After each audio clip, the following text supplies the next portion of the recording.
Welcome to Crying Inside, where family stories are told through tears, pain, betrayal, but also strength and lessons that last forever. If this is your first time here, don't forget to subscribe to join us on this journey.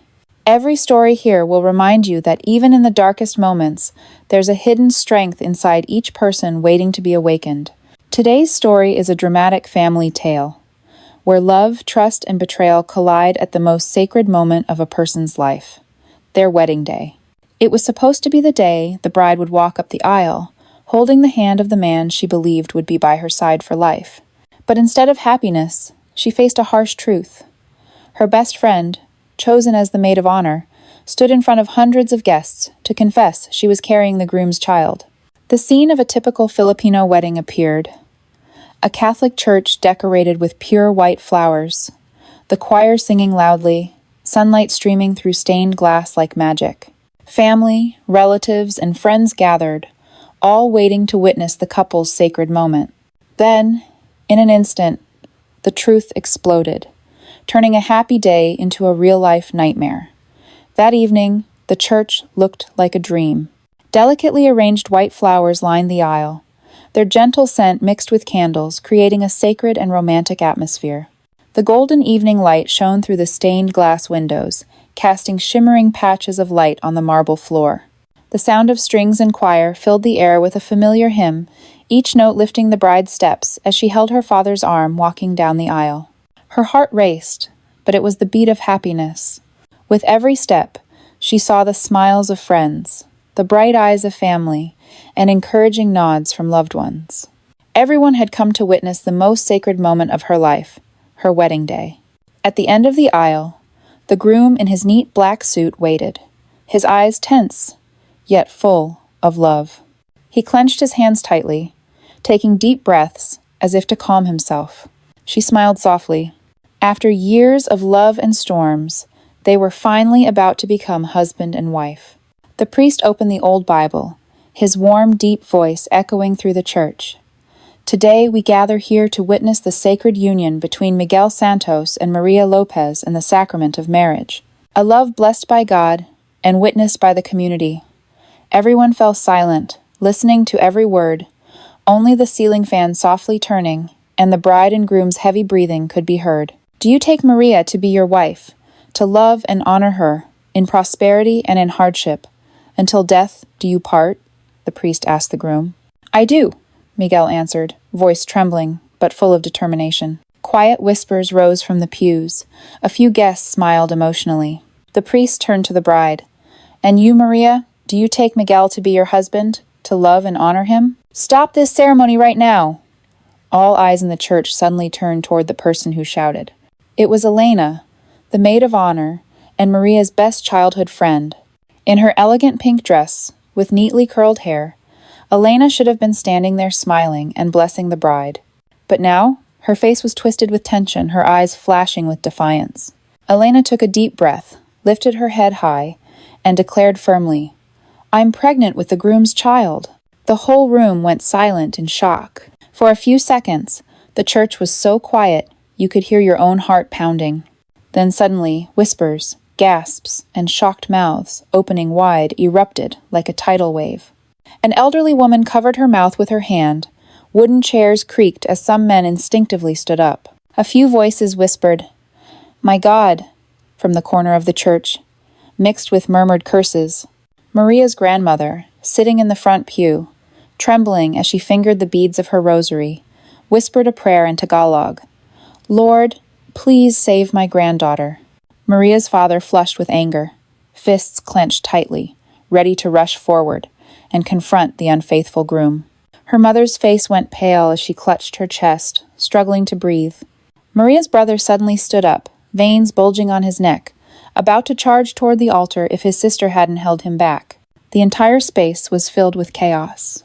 Maria stood frozen, her heart feeling crushed. Just moments ago, that heart was beating with happiness. Now it shattered into 1,000 pieces. The beautiful wedding dress suddenly felt heavy. The bouquet in her trembling hand turned icy cold. The music stopped. The choir looked at each other in shock, and the last violin softly slipped a wrong note before falling silent. The church, once a sacred place of love, instantly became an arena of betrayal. All eyes turned to the bride, waiting for her reaction, to see if she would collapse, burst into tears, or stand strong and face it. The happy atmosphere that had just begun vanished. In an instant, everything collapsed, leaving a chilling silence where whispers of betrayal stabbed the heart like a knife. From that moment, a dream wedding turned into a real nightmare in front of hundreds of people. My name is Maria Lopez. I'm 27 years old, and I'm a nurse at a children's hospital in Cebu. My job is filled with cries, laughter, and tears of little children. Someone once asked me, "How do you handle the pressure every day?" I just smiled and said, "Because I believe in miracles, and I believe those little hands deserve to hold on to hope. I'm naturally gentle, caring, always putting others before myself. Friends often tease me for being too soft, but I've always believed kindness is never a mistake. I met Miguel 3 years ago at a Christmas mass. He's the kind of man every woman turns to look at. Tall, with sharp features, a radiant smile, and deep eyes that always shine with confidence. He works at the family's finance company, a well-known corporation in Manila for generations. People call Miguel the golden son of the Santos family. Educated, with a stable career, wealthy family, and prestigious background. When he took my hand to introduce me to his friends, I heard whispers of admiration. Maria is really lucky. And maybe that's true. For an ordinary nurse like me, who would have thought I'd catch the eye of a man like him? We met by chance. At that time, I was helping hand out Christmas gifts at the parish, and he was there with his friends attending the service. Miguel clumsily dropped his hot chocolate cup, almost spilling it on my dress. He quickly apologized, and I just laughed. It was just a tiny moment, but it sparked a love story that felt like a fairy tale. The dates that followed, the late-night conversations, the short trips to the coastal towns, all made me believe fate brought us together. To everyone else, Miguel seemed almost perfect. He was gentlemanly, caring, often bringing flowers to my house every Sunday night after family mass. My mom loved him like a son, and my dad proudly took him to play basketball with the uncles in the barrio. My little sister teased that Miguel was just like the heroes in evening soap operas, The Dream Guy. Even my strict and tough grandmother nodded in approval, saying he was the ideal son-in-law. But maybe the person most involved in our love story was Elena, my maid of honor and best friend since childhood. We grew up together in the same small neighborhood. From playing with dolls, skipping school to go to fiestas, to nights sitting on the roof watching fireworks on Independence Day, Elena was always by my side. People used to say we were sisters from different mothers. When I was sad, Elena was the first person I called. When I was happy, she was the first I shared with. I trusted her with all my heart, never imagining she would ever betray me. My family wasn't wealthy, but it was full of love. My dad was an OFW, working many years in the Middle East to send money home for our education. He sacrificed his youth so that my siblings and I could have a better future. My mom was an elementary school teacher, a small but strong woman who always taught me to live kindly and keep faith. My older brother, Paolo, had a hot temper but loved me deeply. If anyone made me cry, he was ready to protect me no matter what. My little sister, Lucia, was mischievous and quick-talking but also sensitive, able to notice what others tried to hide. And my grandmother, the one I loved most, always held her rosary, praying for the family every night. To her, family was everything, and she believed that love built on family was the kind of love that lasts. In the eyes of my family, I am their pride. I'm not glamorous or wealthy, but I have a sincere heart. When Miguel proposed to me on Christmas night at Mactan Beach, my whole family cried tears of joy. Elena was the one who organized that proposal party, helping Miguel prepare the fireworks and the ring hidden inside a gift box. I hugged her, crying and laughing, saying, "You're the only bridesmaid at my wedding." She smiled brightly and hugged me tightly, like she was holding on to her own happiness. Yet, on that most sacred day, Elena stood up and turned my dream into a nightmare. No one could believe that a close friend like a sister could boldly say something that destroyed everything. My wedding with Miguel took place on a beautiful sunny day in Cebu. The Catholic Church, with its high dome and colorful stained glass windows, was decorated with pure white flowers. The distant bells rang, blending with the choir practicing Ave Maria, creating an atmosphere both solemn and warm. That was the moment I had dreamed of since I was a child, a wedding full of Filipino spirit, where family, friends, and community witnessed the marriage vows together. About 200 guests were present. They were relatives near and far, neighbors, colleagues, and old friends from college. In the Philippines, a wedding is not just about two people, but a community celebration. People come not only to bless the bride and groom, but also to share joy, eat, sing, and pray for the couple's future. An important part of Filipino wedding culture is the presence of ninong and ninong godparents. They are not just witnesses, but also mentors who will support and guide the couple throughout their marriage. Godparents are usually respected members of the community, close family, or longtime friends. When I saw my godparents sitting in the front row, my heart swelled with emotion. They smiled kindly, as if entrusting me with the hope of a lasting home. The mass ceremony began with the priest reading the blessing. The incense smoke from the censer rose thickly, the scent of incense mingling with the fragrance of white flowers, making the entire space feel more sacred. The choir sang Ave Maria, their voices echoing under the dome, bringing tears to everyone's eyes. I held Miguel's hand, my heart beating faster, as I thought that in just a few minutes we would officially become husband and wife before God and our families. After the church ceremony, in the Philippines, weddings usually continue with a big party, like a mini fiesta, and our wedding was no exception. The banquet hall was ready, with long tables covered in white cloth, decorated with red and yellow roses. The menu that day was the pride of Filipino culinary culture. The highlight was the lechon, a whole roasted suckling pig, golden brown with crispy skin, placed right in the center of the hall as a symbol of abundance. Alongside it were pancit, stir-fried noodles symbolizing long life, lumpia, crispy spring rolls, and adobo, meat stewed with vinegar and soy sauce, filling the room with a rich aroma. And that's not all. The dessert table was full of cool halo, each glass colorful with shaved ice, sweet beans, banana, jackfruit, condensed milk, and the standout purple oob ice cream. Each dish was not just about flavor, but carried traditional meaning. Guests at the wedding ate a piece of lechon to wish the young couple a prosperous life. Eating pancit was a blessing for a long-lasting marriage. Everyone, young and old, found joy around the banquet table. I looked at each familiar face, the longtime neighbor, my elementary school classmates, colleagues from the hospital, all raising their glasses, smiling and chatting. My wedding wasn't just a happy day for Miguel and me, it was a celebration for the whole community. In the Philippines, a fiesta is never just about food. After the meal came karaoke singing, traditional dances, and folk games. I had imagined today would be the day I'd dance the tinikling with my husband under sparkling lights, with everyone cheering. I believed I would smile brightly when the whole hall shouted together, "Mabuhay ang bagong kasal! Congratulations to the newlyweds!" But in just a few moments, all those beautiful moments shattered like soap bubbles. Just as the Ave Maria was still echoing, and everyone was anxiously waiting for the marriage vows, a shocking truth struck, shattering the entire dream. The choir's song ended, silence fell over the church, and all eyes turned to the priest. He prepared to raise his voice to read the sacred marriage vows. I held Miguel's hand tightly, feeling the warmth of his hand, my heart full of emotion.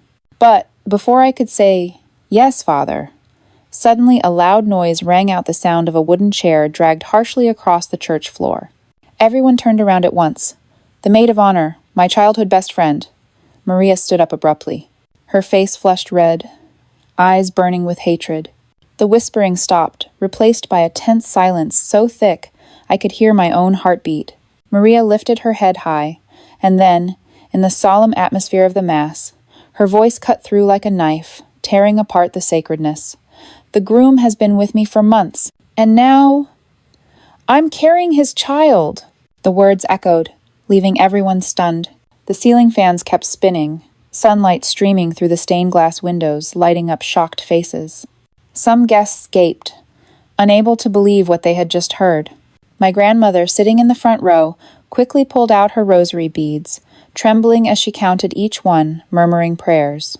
My mother dropped her folding fan, eyes wide with horror. My father gripped the armrest tightly, face flushed red, half angry, half stunned. The whole sacred space suddenly erupted into a sea of commotion. Whispering rose like waves. Did she just say she's pregnant? Is it true? The groom? Impossible! On the wedding day? Some covered their mouths with their hands, others got up from their seats, staring at each other in disbelief, as if watching a tragic play. I stood frozen like stone, my eyes on Maria, then shifting to Miguel. He went pale, his hand pulling away from mine. I felt my legs wobble, but tried to stay standing. In that moment, it felt like the world was crashing down, but I knew I couldn't collapse. Maria stepped forward a few steps, standing right in the middle of the aisle, as if she were the main character of the ceremony. She placed her hand on her belly, eyes full of defiance. He doesn't deserve this ring. He's been with me all these past months. And I am carrying his child. A female guest's sobbing voice echoed. Someone dropped the hymn book, the sharp noise ringing throughout the church. The priest panicked, trying to calm everyone. Calm down, this is God's house. Let's not... But all words were drowned out by the spreading chaos. A few men from the groom's family stood up, rebutting, Don't believe her. This is just a lie to ruin the wedding. But Maria didn't back down. She held her head high, tears running down, but voice firm. I don't need anyone to believe me. The truth is, I'm carrying Miguel's child. And you all need to know this before it's too late. Everyone looked at me, the bride, who was supposed to be the happiest today. They waited to see if I would scream, run away, or collapse at the altar. But I just stood there, eyes blurred but body upright. I swallowed my tears and took a deep breath. I looked at Maria, the friend who once held my hand walking to school through all those elementary years, the one who stood by me whenever I was sad. And now, she was the one stabbing a fatal blow on the most important day of my life. I turned to Miguel, my voice trembling but clear. Is what she says true? Miguel didn't answer. He bowed his head, shoulders shaking, lips moving, but no words came out. His silence was the most painful confession. The whole church exploded with whispers, murmurs, mixed with cries. Some shook their heads, some looked at me with pity, others looked at Miguel with contempt. I felt like I was trapped in a terrible nightmare. Every detail of the wedding, the white bouquet I held, the flowing wedding dress, the gentle music turned into shards cutting into my heart. But deep inside I told myself, I have to be strong. I can't let them see me break down. I held my head high, wiped my tears, and took a deep breath. I knew this was just the beginning of a huge storm, and how I faced it now would decide everything. After Maria's shocking accusation, the solemn atmosphere in the church instantly turned into chaotic turmoil. Whispers spread everywhere, like waves crashing straight into my heart. I looked at Miguel, trying to find a glimmer of hope, a firm denial, but he just bowed his head, silent, his shoulders trembling. Just then, Miguel suddenly shouted, Don't believe her! It's all lies! I never betrayed you! He yelled loudly, his voice cracking as if trying to drown out the noise around us. But the more he denied it, the more his confused expression made everyone doubt him. My father, a stern man who rarely showed emotion, was now shaking with anger. He stood up abruptly, clenching his fists tightly. His face flushed red, eyes blazing like he wanted to burn Miguel alive. How dare you disgrace my daughter right here before God's altar? He roared, stepping forward quickly. My mother panicked and grabbed his sleeve, but he brushed her off, his eyes full of fury. At that moment, my brother Paulo also jumped to his feet. He's hot-tempered and loves his little sister deeply. Just seeing my tears fall, he couldn't hold back. Paulo charged at Miguel, shouting, Traitor! How dare you betray my sister on her wedding day? The whole church erupted. Some guests rushed forward to stop him, but Paulo's anger was overwhelming. He lunged straight at Miguel, ready to throw a punch. Miguel stepped back, raised his hands to block, stammering, It's not what everyone thinks. Please believe me, it's all a misunderstanding. But Maria stepped forward, eyes wet, but voice defiant. A misunderstanding? Miguel, do you remember that night in Mactan? Do you remember the promises you made to me? You were with me all those months, and now you dare to deny it? The whispering grew louder. Some guests got up and moved closer to get a better look. The sacred atmosphere felt like a courtroom where everyone demanded justice on the spot. My father angrily rushed forward as if he couldn't wait any longer. He raised his fist, ready to strike Miguel right in the face. Luckily, a few men in the family managed to hold him back. But his eyes were still burning with fire, like he wanted to burn the unfaithful son-in-law to ashes. Shouts, cries, and prayers mixed together. My grandmother knelt down, trembling as she held her rosary, tears falling onto her hands. She prayed, "Lord, please save this family. Please save my granddaughter." I stood there, in the middle of the chaos, feeling like everything was falling apart. The wedding bouquet in my hand trembled with every beat, petals falling onto the cold tile floor. Miguel shouted, like a man losing everything, "I swear to you, it's all lies. I never loved her. I only love you." But his voice was drowned out by angry cheers. Paulo growled, "Don't call my sister that anymore. From now on, you have no right to touch her." Some men from the groom's side stood up to defend Miguel, saying Maria was making it all up, that it was a trap to ruin him. But Maria's face full of rage and tears made the crowd believe her even more. The atmosphere in the church suddenly turned into a battlefield. Some tried to calm things down, some insulted, some cried. The priest helplessly raised the cross, his voice trembling. "Enough! This is the house of God! Stop this madness!" But no one listened. Love, faith, betrayal, and pain pushed everyone beyond the limit. I, the main character of that day, just stood still, my eyes blurred with tears. In that storm of anger, I felt like a small boat swept away by the waves. But inside me, a slow-burning fire began to flare up, the fire of pride, of self-respect. I knew, from that moment on, nothing would ever be the same again. The sounds of arguing, crying, and praying echoed throughout the church, but Maria, the maid of honor, who used to be my closest sister, stepped forward. She wiped away her tears, but her voice rang out proudly, as if each word was a knife stabbing deep into my heart. "Miguel has been with me for months now. He didn't just sneak around. He promised to leave her for me." The whole church fell silent for a few seconds, as if swallowing those terrible words. I felt my legs trembling, my heart pounding like it was about to burst. But Maria didn't stop. She pulled a phone from her small clutch. Her fingers trembled, but were steady as she opened the message screen and held it up for everyone to see. "Here, this is the proof. Messages between me and Miguel. He calls me every night, sometimes at 2 in the morning. He says he misses me, needs me, and that he can't live without me." A few guests nearby glanced at the screen, then whispered among themselves. The words were vague, but full of implications. I caught a glimpse. "I miss you, see you tonight. I miss you, see you tonight."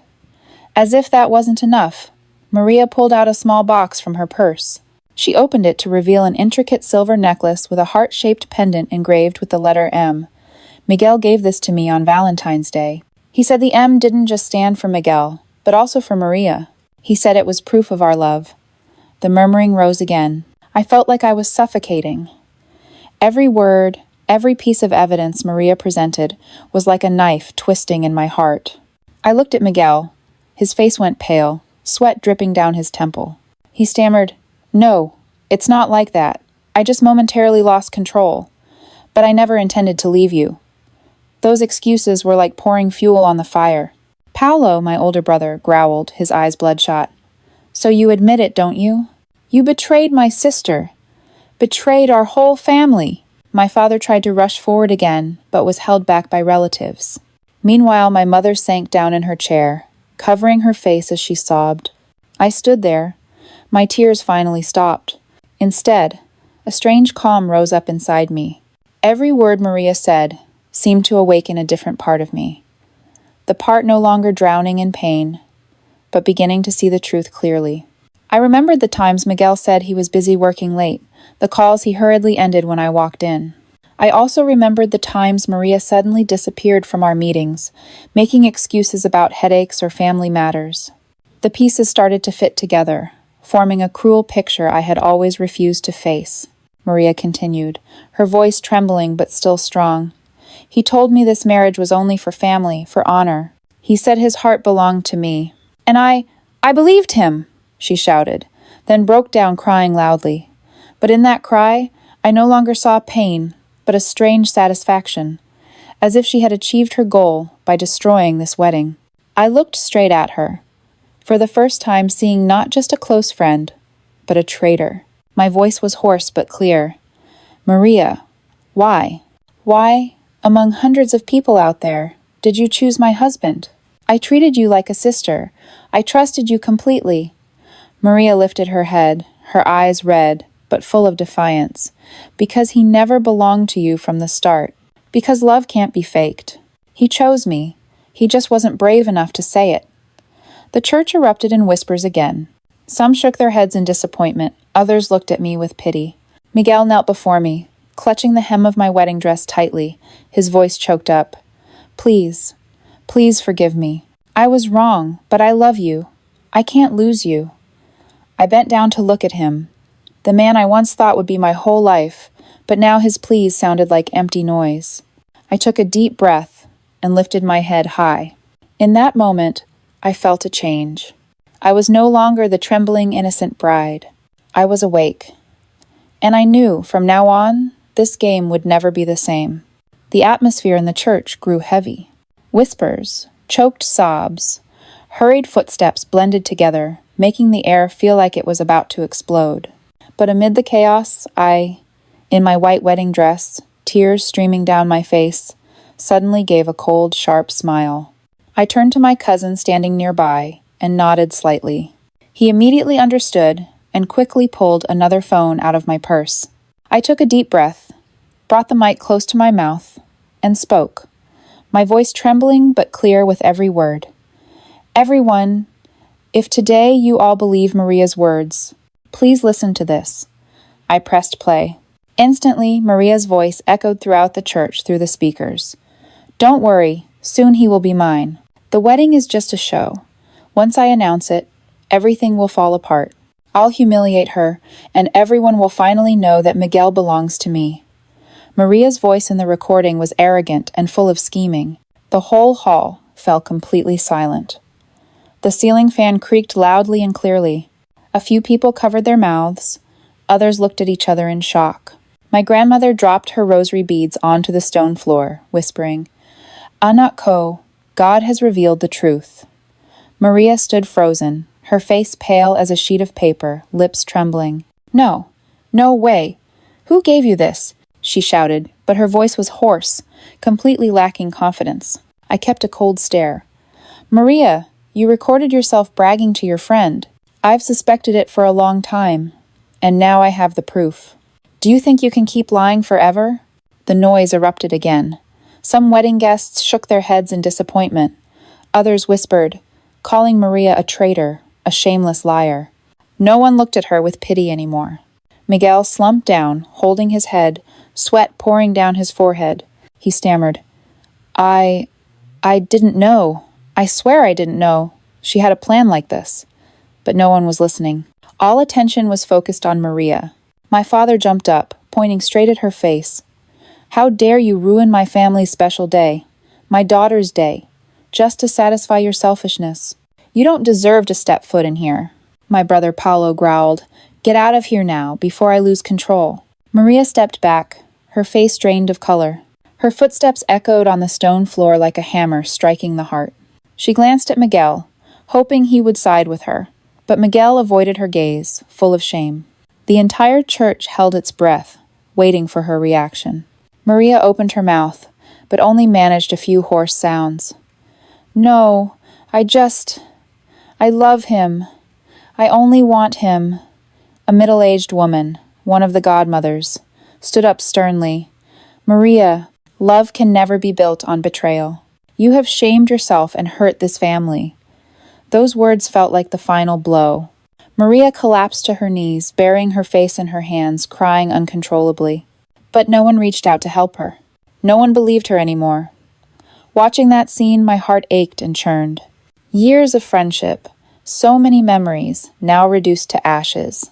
But amidst the ruins, I felt a strength rising within me. I was no longer just the betrayed bride. I was a woman ready to face the truth and walk strongly beyond it. I lifted my head high and spoke slowly but firmly. Today, I lost a friend. I lost trust in the man I love. But I found myself again, and I will not let anyone destroy my future anymore.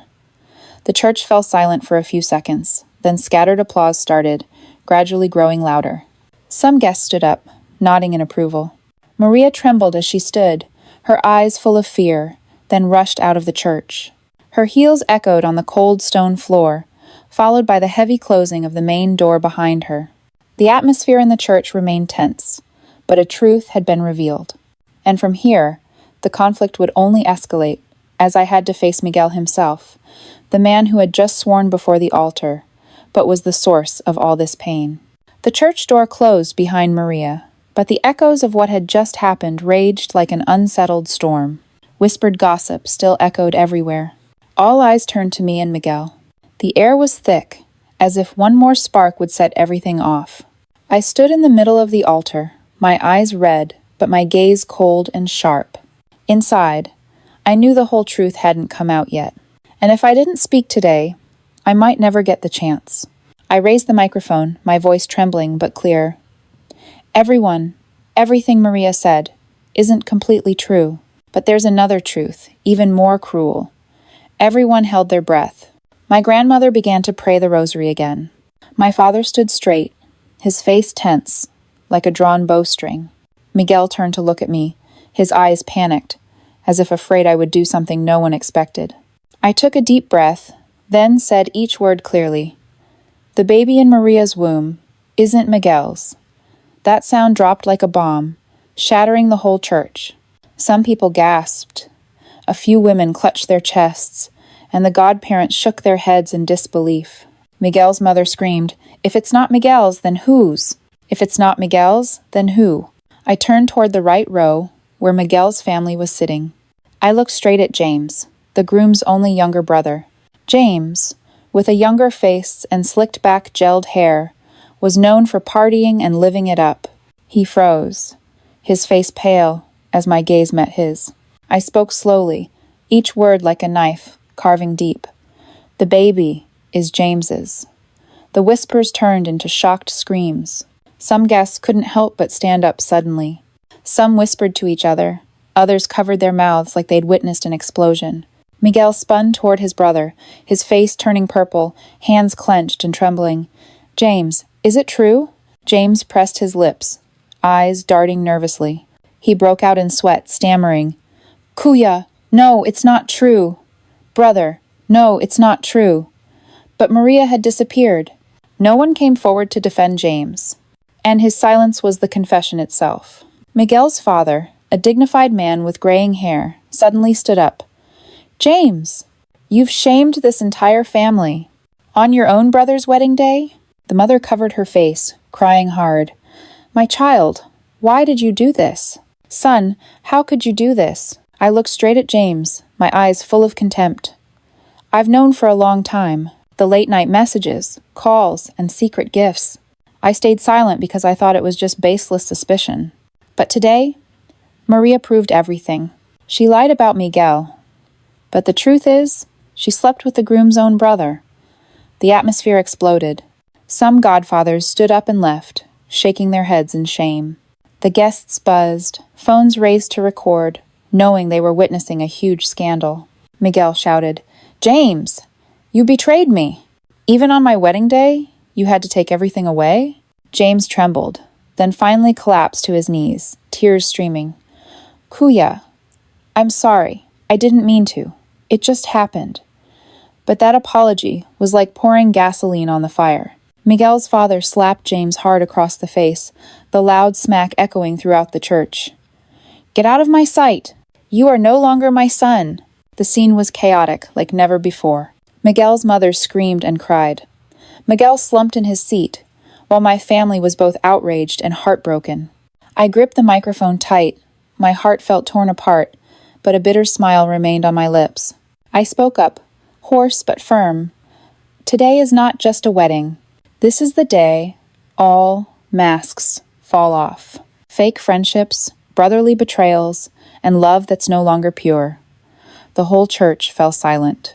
Everyone knew that from this moment on, that wealthy and prestigious family would never regain their dignity. And I, the bride standing at the altar, had become the witness to the harshest truth. The traitor was not only a best friend, but also the groom's own brother. The church, meant to be a sacred and peaceful place, now felt like a chaotic stage in a dramatic telenovela. Just as the truth about James was revealed, before the tension could settle, another secret was about to explode. I looked at Maria, then glanced around at the row where Miguel's close friends were sitting. Inside, I felt deep pain, but also strong determination.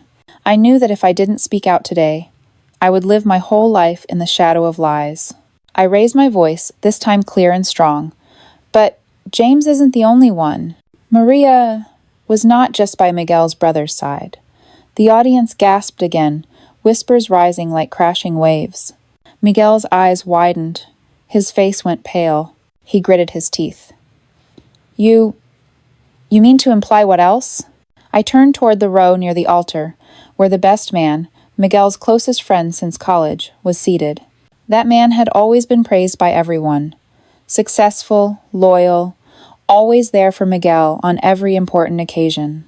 He had once smiled brightly, slapping the groom's shoulder right before the wedding started, like a true brother. I pointed directly at him without fear. Maria was with him too. The best man standing next to Miguel today betrayed their friendship and betrayed his whole family. The atmosphere felt torn apart. All eyes turned to that man. In an instant, his face drained of color, sweat pouring down like a shower. A scream erupted from the row behind. His wife. The woman in a luxurious blue dress, eyes red from tears, jumped up. You? Really? With Maria? The best man couldn't say a word, only hung his head low. His silence was enough to make his wife scream in pain. The woman trembled, then suddenly lunged toward Maria. Relatives from both sides rushed forward in alarm to stop her. The sound of chairs tipping over, women crying, men shouting, all mixed together, creating a chaotic scene. Some guests tried to intervene, while others stood up to record video, as if watching an unbelievable drama. Phones pointed everywhere, flashes going off non-stop. Miguel looked at his best friend, the one he trusted like family, then roared, You betrayed me too? Why? The best man looked up, eyes bloodshot, stammering, Bro, I'm sorry. I was weak. I never meant to hurt you. But those excuses were like knives, twisting deeper into Miguel's heart. He clenched his fists, slammed down on the chair, eyes blazing with hatred. The best man's wife screamed and struggled in the arms of those holding her tightly. You cheated on me. Even when I was carrying your child, you still went to that woman? That scream tore through the heart, leaving the entire hall stunned. Now, not just one, but two families were shattered on the same day. Maria stood in the middle of the chaos, her face pale, lips trembling. From being the one in control, she had now become the target of everyone. Friends looked on with contempt. Both sets of parents stared with hatred, and guests whispered as if watching a farce. One female guest shook her head and whispered, This is like a teleserie. Too much. Like a Filipino soap opera. Unbearable. No one believed Maria anymore. Both James and the best man, those who had hidden secrets, now hung their heads in shame. I took a deep breath, my voice ringing out one last time amid the chaos. Today, before God's altar, there's not just one betrayal, but many. And I, the one called the bride, have no reason to continue this marriage. I'd rather walk alone than live surrounded by traitors. My words silenced everyone. The bride's best man's wife's crying echoed, Father Miguel's shouting, guests whispering, all came together like a storm. A wedding that should have been the happiest day turned into a true tragedy. A tragedy the whole town, the whole city, will remember like an endless telenovela. The atmosphere in the church felt suffocating. The whispers, cries, and screams gradually died down, giving way to a heavy silence. Everyone seemed to be waiting for something, as if it wasn't over yet, as if a terrible truth was still about to explode. I took a deep breath, feeling my heart pounding in my chest. But unlike Maria trembling, unlike Miguel losing control, I was no longer the weak girl. I had prepared for this moment long ago. My voice rose, slow but clear. Maybe everyone thinks I'm the unexpected victim today. But the truth? I knew all along. A gasp of shock spread across the pews. I looked straight at Maria, at Miguel, then took out a neat but heavy white folder from my wedding dress pocket. I discovered Miguel's dishonesty months ago. And Maria, the person I once called my best friend, she couldn't hide her deceitful eyes either. I quietly gathered all the evidence. And today, right here before God's altar, I will tell everything.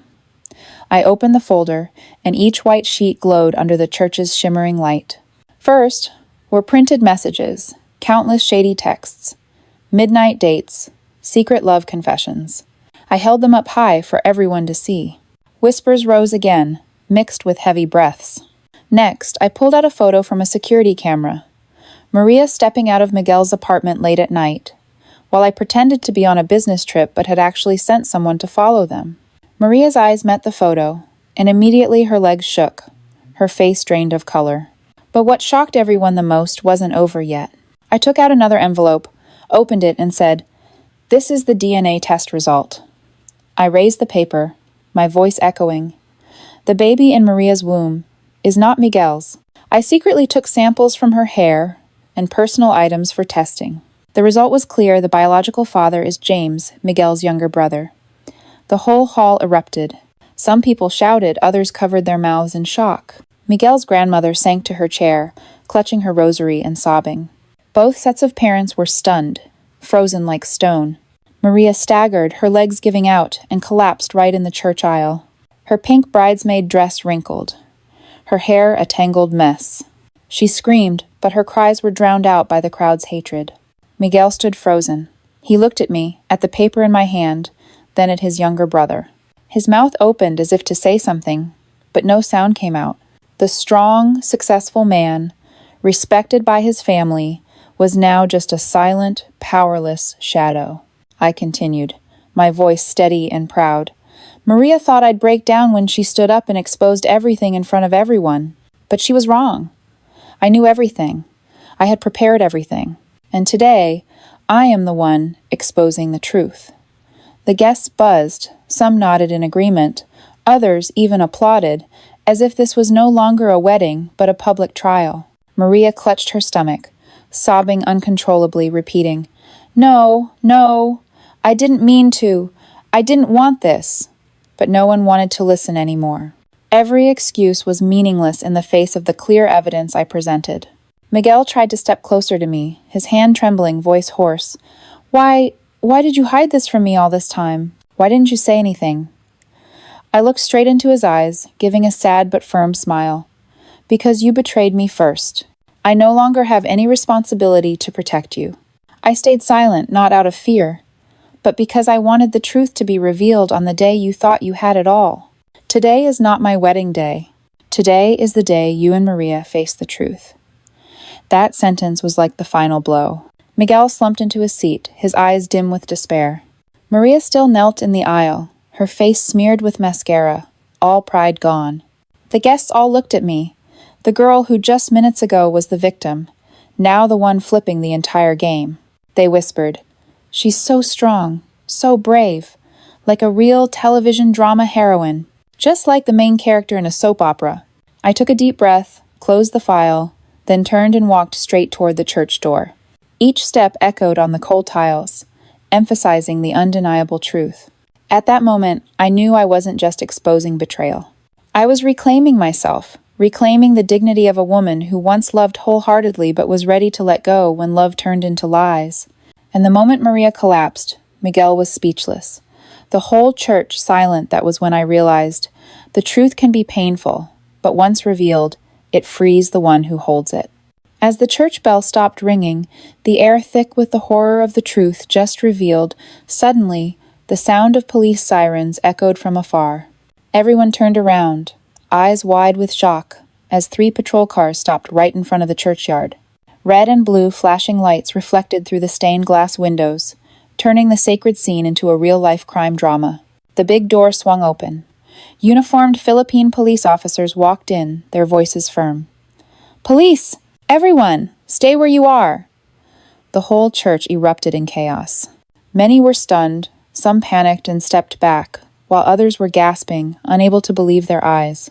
The wedding, such a sacred place, where only choir singing and blessings should be heard, had now turned into the scene of an unprecedented arrest. I stood straight, showing no surprise, because everything was part of the plan I had prepared. I hadn't just gathered evidence of emotional betrayal, but also irrefutable legal proof. An officer stepped directly in front of Miguel, pulling out another file from his jacket pocket. He read aloud, "Mr. Miguel Santos, you are under arrest for financial fraud, deception, and forgery of signatures. This is a court-approved arrest warrant." The atmosphere exploded. Guests were confused, not understanding what was happening. Some took out their phones to record, murmuring, "Oh my God, dear Lord, right here in the church, on the wedding day." Miguel's eyes widened, his face pale. He tried to shout, "No! This is a mistake! I did nothing wrong!" But two officers moved in quickly, handcuffing him in front of hundreds of witnesses. The clinking of metal rang out like a cold sentence being passed.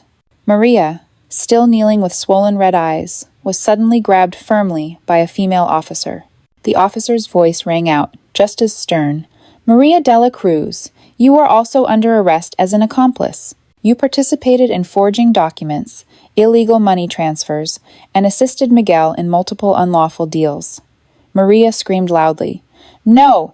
I only followed his orders. I didn't mean to." But all her pleas were meaningless. The police read her Miranda rights, then decisively pulled her to her feet.